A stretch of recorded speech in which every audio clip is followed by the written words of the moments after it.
আল্লাহ রাব্বুল আলামিন কোরআন নাযিলের জন্য আল্লাহ সুবহানাহু ওয়া তাআলা রাতটাকে মনোনীত করেছেন। এটা কি লক্ষ্য করেছেন? ইন্না আনজালনাহু ফি লাইলাতিল কদর, আমি লাইলাতুল কদরে কোরআন নাযিল করেছি, রাত্রিতে নাযিল করেছেন। দুনিয়ার যত বিষয় আছে সবটাই তো হয় দিনের বেলায় হয়, ঠিক না? কিন্তু আল্লাহ রাব্বুল আলামিন কোরআনকে আল্লাহ সুবহানাহু ওয়া তাআলা যখন নাযিল করেন, নাযিলের জন্য আল্লাহ রাব্বুল আলামিন রাতটাকে গ্রহণ করেছেন। এই জন্য যাতে কিয়ামত পর্যন্ত উম্মতে মুহাম্মাদি বুঝতে পারে যে কোরআনের সাথে রাতের সম্পর্ক রয়েছে, কোরআন অত্যন্ত গুরুত্বপূর্ণ, তাই রাত্রে যেন তারা কোরআনের জন্য একটা অংশ রেখে দেয়। রাত্রে আপনার জীবন থেকে একটা অংশ যেন রাত্রে কোরআনের জন্য আপনি রাখতে পারেন। কারণ ইন্না নাশিয়াতাল লাইলি হিয়া আশাদ্দু ওয়াতআন ওয়া আকওয়ামু কিলা, আল্লাহ সুবহানাহু ওয়া তাআলা বলেন রাত্রের এই কিরাত আপনার অন্তরের মধ্যে এমন প্রভাব বিস্তার করবে যে আপনি বুঝতে পারবেন না আপনার অন্তরকে কিভাবে পরিবর্তন এবং আপনার অন্তরকে কিভাবে এটা প্রভাবিত করবে।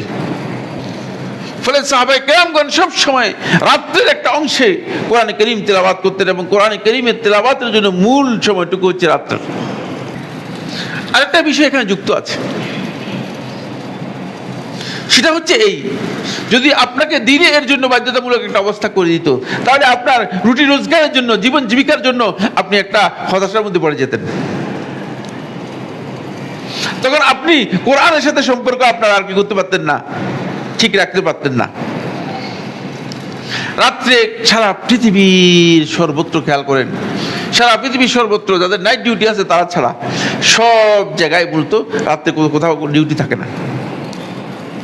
অফিসিয়াল ডিউটি রাত্রে, নর্মাল অফিসিয়াল ডিউটি হয় না পৃথিবীর কোথাও কি নাই। কারণ এই মাখলুকাতের মধ্যে আল্লাহ সুবহানাহু ওয়া তাআলা এই সুন্নাত দিয়ে দিয়েছেন।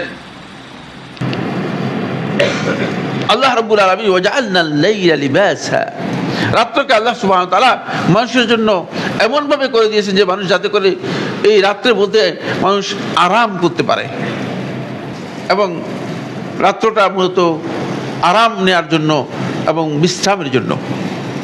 ফলে দুনিয়ার কাজ কারবার থেকে আপনি পরিপূর্ণরূপে ফারেক হয়ে রাত্রে কিছুক্ষণ বিশ্রাম নিয়ে তারপরে আপনি কিছু অংশ আল্লাহ তাআলার জন্য আপনার ওই রাত থেকে আপনি কি করবেন, বরাদ্দ করবেন।